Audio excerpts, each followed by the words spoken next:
कैसा लगता है जब भी आप पंजाब आते हैं? बहुत अच्छा लगता है, बहुत अच्छा। जी। जी। जिस किस्म की मूवमेंट यहाँ पे आप पंजाब में देखते हैं, जैसे कि देश के और हिस्सों में भी है, लेकिन पंजाब में आपको कुछ अलग लगता हो?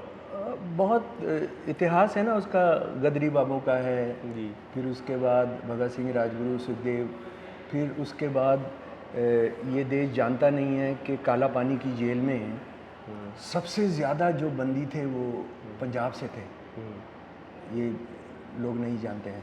यानी हमें तो बताया जाता है कि सावरकर सावरकर के नाम पे हमने काला पानी रखा, काले फिल्में पानी बन रही हैं अब तो बहुत ज़्यादा। हाँ जी, वो 7 बार माफ़ीनामा लिखे ऐसे उसने, 7 बार माफ़ीनामा लिखा, और जो 50 साल की सज़ा हुई थी उसमें, वो 9.5 साल वो सिर्फ उठे सी काला पानी थी।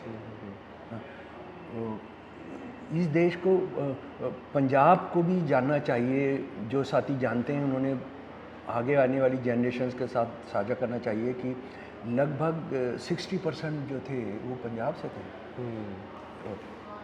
जो शहीद हुए आज़ादी की लड़ाई में।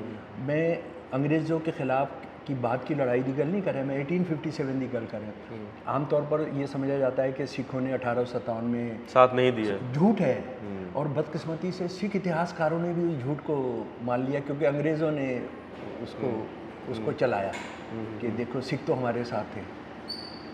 वो झूठ है, उस ज़माने के जो सारे दस्तावेज़ हैं। और मैं चाहूँगा कि मेरे दोस्त जो हैं,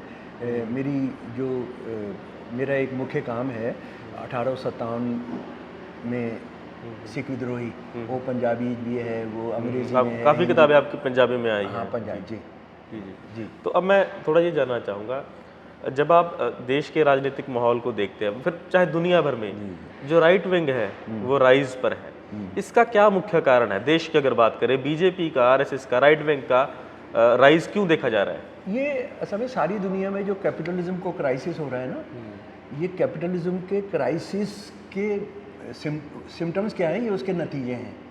देखिए ना, एक कैपिटलिज्म का बड़ा क्राइसिस 1930s में हुआ था। तो उसमें क्या हुआ था कि जो उनके कैपिटलिज्म ने अपने आप जो वायदे किए थे वो सारे, कोई वायदा पूरा होना ही नहीं सी। तो उसके बाद जो फर्स्ट वर्ल्ड वॉर जो हुआ, उसमें एक बुनियादी बात ये थी कि कैपिटलिज्म किधर जाएगा। एक रास्ता निकला था प्लूरलिज्म, कि भाई हमने कैपिटलिज्म में कुछ सुधार करना चाहिए, हमने उसको और ह्यूमन बनाना चाहिए। लेकिन दूसरा रास्ता था जिसमें मिलिट्री अफसर, जिसमें बड़े ब्यूरोक्रेट, जिसमें कैपिटलिस्ट सारे शामिल थे कि नहीं, हमने और डंडा घुमाना है। तो वो जो राइट टर्न लिया ना कैपिटलिज्म ने, ये उसका उत्तम संस्करण है, और इसके अलावा कुछ और हो ही नहीं सकता था। ये जो है, ये कैपिटलिज्म और इंपीरियलिज्म का गहराता हुआ क्राइसिस है। ये कहाँ तक जाएगा? जैसे हम फिर चाहे वो भाषा के आधार पे हो, विनाश की ओर जाएगा। और वो लिंचिंग हो रही है हर तरफ जो है। लिंचिंग हो रही है। अब देखिए ना, अभी मैं दिल्ली से आया हूँ, रास्ते में जगह जगह ऑडियो चल रहे हैं कि सिख जो हमारे साहबजादे हैं उनको कैसे मुग़लों ने मारा था, है ना, मुग़ल ने मारा था, औरंगज़ेब ने मारा था, और शहीदी दिवस भी रहा चारों हमारे साहिबजादों का। लेकिन हम और मोदी का भाषण, मैं इस पर बात भी करूंगा आज यहाँ, मोदी का भाषण पर कोई मुझे बता सकता है कि औरंगज़ेब का राज चला कैसे? औरंगज़ेब का जो सबसे इम्पोर्टेंट प्राइम मिनिस्टर था उसका नाम था राजा रघुनाथ। एक का जो सबसे ज़्यादा उसका वज़ीर आज़म आला, नंबर 1 प्राइम मिनिस्टर, कई प्राइम मिनिस्टर होते थे उसके। हमें बताया जाता है कि औरंगज़ेब जो है वो इस्लाम धर्म के लिए लड़ा था, और शिवाजी जो है वो हिंदू धर्म के लिए लड़ा थे। लेकिन क्या ये देश जानता है कि शिवाजी से लड़ने औरंगज़ेब कभी भी नहीं गया? कौन गया उसकी तरफ से? राजा जयसिंह 1 और जयसिंह 2, सारी लड़ाइयाँ छत्रपति शिवाजी के फौज में बहुत सारे मुगल सिपाही भी थे। मैं कह रहा हूँ वो हमारी चिंता की बात नहीं, वो तो भाड़े के थे, जो दे देंगे, जिसको आप काम दे देंगे, उसको, जिसका घोड़ा है, जिसके पास हथियार है, जिसके पास बंदूक है, आप उसको अपने यहाँ रख लेंगे। वो एक अलग सवाल है। बात यह है कि औरंगज़ेब बहुत कमीन और बहुत जलील आदमी था, इसमें कोई शुबा ही नहीं है, जो अपने बाप को जेल में डाल सकता है। कौन अब बच्चा अपने बाप को जेल में डालता है? कौन अपने 3 भाइयों को कत्ल कराता है? लेकिन क्या हम जानते हैं कि दारा शिकोह को गिरफ्तार करके मरवाने वाला जो बंदा है वो जयसिंह वन है। औरंगज़ेब उस लड़ाई में गया नहीं। औरंगज़ेब के दोनों दूसरे भाइयों को जयसिंह टू ने मरवाया युद्ध में, औरंगज़ेब नहीं गया लड़ने के लिए। अकबर और राणा प्रताप जी की लड़ाई होती है। क्या हम मोदी को क्या बता सकते हैं कि अकबर कभी राणा प्रताप से लड़ने गए ही नहीं? कौन गया? मान सिंह उनका साला, मान सिंह उनका साला गया था। तो अरे भाई, जिसको तुम कह रहे हो कि ये मुग़ल राज है, और मुग़ल राज से मतलब ये है, तुमने आज ये कह रहे कि आज के मुसलमानों की वो जिम्मेदारी है, तो ये जो मुग़ल राज था या 1100 साल जो मुसलमान राजाओं का राज चला, वो तो हिंदू ऊंची जातियों के साथ था, रोटी बेटी का रिश्ता था। तो वो धार्मिक उस तरीके से नहीं था, वो पॉलिटिकल लड़ाई थी जितनी भी थी। लेकिन आज जब उसकी व्याख्या करते हैं कि ये तो वो धर्म के आधार पे की जाती है, और ये मतलब ये नहीं, मैं एक गल और दस है कि कोई औरंगज़ेब जो था कोई बड़ा सेकुलर आदमी था, मैं ये नहीं कह रहा हूँ। मैं ये कह रहा हूँ औरंगज़ेब इतना कट्टर आदमी है ना, जिसने सारे शिया किंगडम्स जो थी उनको ख़त्म कराया, ठीक है। उसकी लड़ाई कौन लड़ा था? वो जो राजा था वो किसके कंधों पर बंदूक थी? कौन उसका एडमिनिस्ट्रेशन चला रहे थे? ये जानना ज़रूरी होगा ना। जी जी। ये अभी आप चले जाइए, जो राजपूताना वगैरह राजस्थान के जो राजे हैं उनकी साइट अभी मेरे सामने खोल लीजिए, जयपुर का खोल लीजिए, अजमेर का खोल लीजिए, कर लीजिए, वो सब लिखते हैं अपने नाम के साथ सवाई मान सिंह। जी जी जी। ये what is this Sawai? Sawai ये है, ये औरंगज़ेब ने दिया उनको। वो तो बड़े मान से लिखते हैं इस बात को। आप और मैं एक हैं, और ये सवा हो गया। यानी ये जैसे मोदी जी कहते हैं ना, मैं तो बायोलॉजिकल नहीं हूँ, मैं तो आसमान की तरफ से पैदा हुआ हूँ, ये वो है सवाए। मैं फिर आपसे कह रहा हूँ कि आप अभी डालिए और खोलिए सवाए मान। ये सवाए मान सिंह का जो पूरा खिताब है, ये औरंगज़ेब ने दिया उन्होंने। तो एक इसी बात से अगर जुड़ती बात है, जैसे हिस्ट्री की किताबें हैं, हम जैसे अभी जितना चेंज हो रहा है हिस्ट्री में, इसका क्या असर होगा आने वाली पीढ़ी पर, बच्चों पर, कॉलेज? सबको जाहिल बनाना, सबको जाहिल बनाना। मुसलमानों ने गुरुओं को और वो सारा वो किया था, और वो जो मुसलमान राज था उसमें हिंदू जो थे, ऊंची जाति हिंदू जो थे, वो गुरुओं के साथ थे। इसका सबूत दिया जा सकता है क्या? पार्टीशन को लेकर इसी तरह से बात होती है। पार्टीशन 1906 में भाई परमानंद ने अपनी ऑटोबायोग्राफी में लिख दिया कि सारे मुसलमानों को अफगानिस्तान भेज दो। लाला लाजपत राय 1925 में हिंदुस्तान टाइम्स में लिखते हैं सीरीज ऑफ आर्टिकल्स कि जहाँ भी मुसलमान अच्छी खासी तादाद में, हम एक पाकिस्तान दे रहे हैं। द बंच ऑफ थॉट्स में तो सीधा सीधा लिखा है। बंच ऑफ थॉट तो मतलब क्या, और वो खुलेआम बिक रही है। वो तो मुसलमान विरोधी नहीं, वो इंसानियत विरोधी, हिंदू विरोधी है। शहीदों के बारे में उसमें जो लिखा हुआ है कि शहीदों का मतलब ये है कि वो अपने काम में विफल हो गए, उनके मकसद में कोई त्रुटि थी, इसलिए वो विफल हुए। यानी वो ये कहता है कि बड़ी मछली छोटी मछली को खा जाती है। तो अंग्रेज़ बड़ी मछलियाँ तो छोटी मछली को खाने, इसलिए उन्होंने आज़ादी की लड़ाई में कोई हिस्सा नहीं लिया। अगर इसी बात को अगर हम आज के दौर में देखें, आरएसएस ने भी अपना 100 साल मनाया, वो धर्म ध्वज चढ़ा देते हैं, वो अपने आरएसएस का बहुत बड़ा दफ्तर दिल्ली में बना लेते हैं, और बहुत बड़े पैमाने पर जो है पूरे देश में आरएसएस का 100 साल मनाया जा रहा है। उसी के बिल्कुल पैरेलल पहली कम्युनिस्ट कॉन्फ्रेंस भी जो है उसके 100 साल भी मनाया जा रहा है। मैं ये जानना चाहता हूँ कि आरएसएस जो अपने आप में एक संगठन है भी नहीं, वो बहुत सारे संगठनों का एक समूह है, अपने आप में संगठन भी नहीं है, तो उसकी फंक्शनिंग में जो गंदा नाला है उसका स्रोत रहे हो जी, जो एक सड़ान वाला जो नाला है ना, उसकी शुरुआत, जैसे हमारी गंगा जमुना कहीं से निकलती है, ये और अलग तरह की है जी। ये जो पूरा है गंद, ओशियन है जो गंदगी का, ये उसका शुरुआत। जैसे हम ये कह देते हैं कि आरएसएस बहुत खराब है, आप जैसे बोल रहे हैं गंदा नाला है उसका, वहां से निकलता है। नहीं, आरएसएस तो कैसे इतनी पावरफुल हो जाती है कि, और कम्युनिस्ट और लेफ्ट जो है इतना, कांग्रेस ने उनका रास्ता प्रशस्त किया, रास्ता प्रशस्त किया। आप चाहे आनंद मठ ले लो, चाहे आप पार्टीशन का सवाल ले लो, या उस तरह की बात ले लो। बात यह है कि देखिए दुनिया में एकमात्र सांस्कृतिक संगठन है जो अपने स्थापना दिवस पर हथियारों की पूजा करता है। सुना है आपने कभी?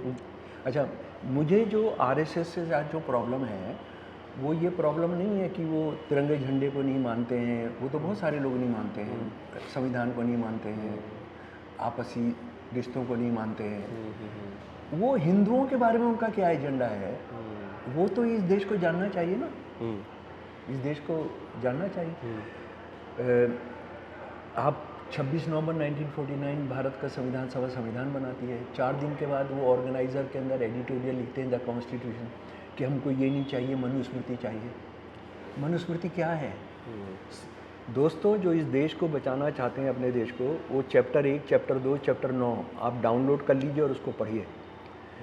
मनुस्मृति जो है मुसलमानों के खिलाफ नहीं है, सिखों के खिलाफ नहीं है, मनुस्मृति ईसाइयों के खिलाफ नहीं है, मनुस्मृति हिंदुओं के खिलाफ। औरतों को इंसान नहीं मानता, हिंदू औरतों को, शूद्रों को इंसान नहीं मानते हैं, उनका काम है सेवा करना, औरत को हमेशा गुलाम रहना चाहिए। तो इनका जो एजेंडा है, इनका जो एजेंडा हिंदुओं के बारे में, वो बदकिस्मती से हमने कभी उठाया ही नहीं। जो लेफ्ट अपने आप को कहते हैं, जो जिनका हिस्ट्री एकेडमी पर कब्जा था, उन्होंने इस पर काम ही नहीं किया कभी। जैसे यही सवाल मैं इस्लामिस्ट से पूछता हूँ कि यार ठीक है, पाकिस्तानी इस्लामिस्ट से कि भाई हिंदू तुम्हारे दुश्मन है, जैसे इंडिया को वो हिंदू मान लेते हैं, हिंदू तुम्हारे दुश्मन है। पर मुझे एक बात बताओ, तुम्हारा मुसलमानों के बारे में क्या एजेंडा है?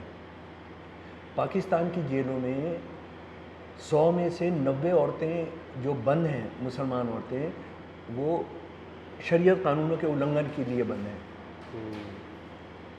उन्होंने, औरंगज़ेब ने जो फतवा आलमगीरी लिखा जिसमें मुस्लिम शरीयत आई, वो पूरा का पूरा मनुस्मृति उसने कॉपी किया है। अच्छा, बांग्लादेश जो बना और पाकिस्तान जो तोड़ा, वो हिंदुओं ने तोड़ा, ईसाइयों ने तोड़ा, मुसलमानों ने तोड़ा, क्योंकि बंगाली मुसलमानों को आप शूद्र मानते थे, उनकी भाषा को आप भाषा नहीं मानते, उनको कहते थे तो भाषा नहीं है। बांग्लादेश के अलग होने की लड़ाई शुरू होती है जब ये गया जिन्ना, और जिन्ना ने वहाँ ढाका यूनिवर्सिटी में जाकर भाषण किया। कोई बंगाली नहीं है, सबको उर्दू मातृभाषा इम्पोज की, जैसे आज की जा रही है पूरे देश पे। वो जो है। अच्छा, जो बंदा खुद उर्दू नहीं जानता था, भाषण ये भाषण भी उसने अंग्रेजी में किया ढाका यूनिवर्सिटी के अंदर की। अच्छा, वो खुद उर्दू नहीं जानते थे? ना, बिल्कुल नहीं। उसने कभी जिंदगी में नमाज नहीं पढ़ी थी। लंदन से एजुकेटेड थे? और कहीं नहीं, लंदन से एजुकेटेड तो और लोग भी हो सकते हैं, पर मैं कह रहा हूँ उसने कभी नमाज ही नहीं पढ़ी थी। वो हैम, सुअर का ये जो हिस्सा होता है इसको हैम कहते हैं। इसका बड़ा सॉफ्ट सैंडविच शाम को अगर नहीं खाता था वो रह नहीं, रात को दारू नहीं पीता था तो वो स्कॉच नहीं पीता था तो वो रह नहीं सकता था, अगले दिन आर्गू नहीं कर सकता था। ये उसकी जो जीवनियाँ प्रो पाकिस्तानी हिस्टोरियन ने लिखी हैं, मैं उसके आधार पर बात कर रहा हूँ। मैं कोई उसकी क्रिटिक वाली पर बात नहीं कर रहा हूँ। तो जो इस्लाम के ठेकेदार बने, उनको इस्लाम से कोई लेना देना नहीं था। उनको इस्लाम से लेना देना ये था कि ऊंची जातियों की इस्लाम की वो प्रैक्टिस कर रहे थे। इनका कोई लेना देना नहीं है, कुछ लेना देना। देखिए ना, जिस दिन हमने धार्मिक झंडा लहराया अयोध्या में, उससे 4 दिन पहले क्या हुआ इस देश में? 4 लेबर कोड लाए गए। 4 लेबर कोड किसके खिलाफ है? पाकिस्तान के खिलाफ है, आम लोगों के, आम हिंदू के, गरीब हिंदू के खिलाफ है। मुसलमान जो है और सिख जो है और ईसाई जो है वो कारखानों में काम नहीं करते हैं आमतौर पर। 95% जो वर्किंग क्लास है वो हिंदू है।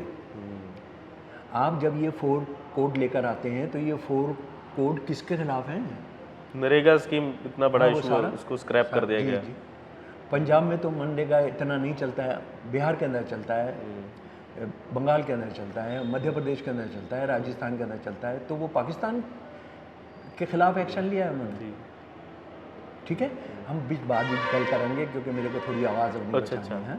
जी, जस्ट एक लास्ट बात मैं समाप्ति करने वाला था। मैं फिर भी पूछ रहा हूँ कि लेफ्ट अपने आप में क्या करे। मैं इसलिए पूछ रहा हूँ कि अगर आप सजेस्टिव में कुछ बता सके कि लेफ्ट में ये दिक्कतें हैं, आरएसएस राइज कर रही है, वो आपने बता दिया। देखिए, आरएसएस के राइज करने में लेफ्ट की नाकामी का कोई जिम्मेदारी नहीं। लेफ्ट का जो इतिहास और जो सारी कुर्बानियाँ हैं, है ना, वो विरासत अपनी जगह है। लेकिन रूलिंग क्लास कितने हथकंडे अपना सकती है?